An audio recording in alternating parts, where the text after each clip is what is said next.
Aujourd'hui, la vidéo est partout, et le monde du spectacle vivant ne fait plus exception à la règle.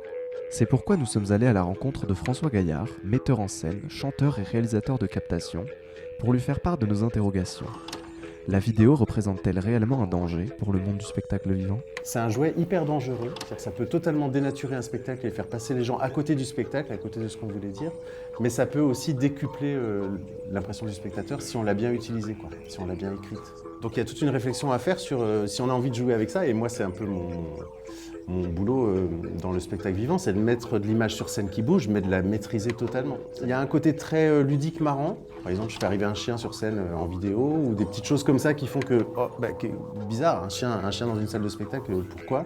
Donc ça, c'est de la surprise, et ça fait sourire en fait les gens. Malgré cela, nos inquiétudes restent. À l'ère du streaming, les captations vidéo ne risquent-elles pas de totalement remplacer les performances réelles ? C'est une grosse question qui est apparue pendant le confinement, ça. Tous ces moments où on était tous contraints chez nous et on sentait bien que ça risquait de faire mourir le spectacle vivant. Enfin, si on était tous séparés comme ça, ça faisait mourir le spectacle vivant. Donc la captation permettait de le maintenir.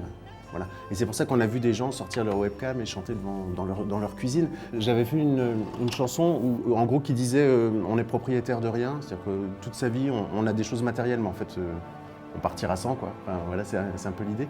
On n'est pas dans la gaudriole ou le rire, mais on est plus dans le... Peut-être que finalement, on va arrêter le spectacle vivant, parce que tout le monde sera habitué à regarder ça devant son écran. Mais alors se dirige-t-on vraiment vers la fin du spectacle vivant ? Moi, je pense qu'il n'est pas en danger.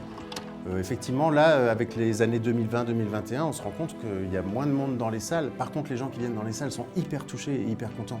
Donc ça va revenir. À mon avis, il y a un truc qui va revenir. Il y a juste eu une espèce de rupture incroyable avec ce Covid, mais dans plein de domaines, hein, pas que le spectacle d'ailleurs. Ça revient doucement. C'est-à-dire que les gens vont revenir dans les salles, c'est certain en fait.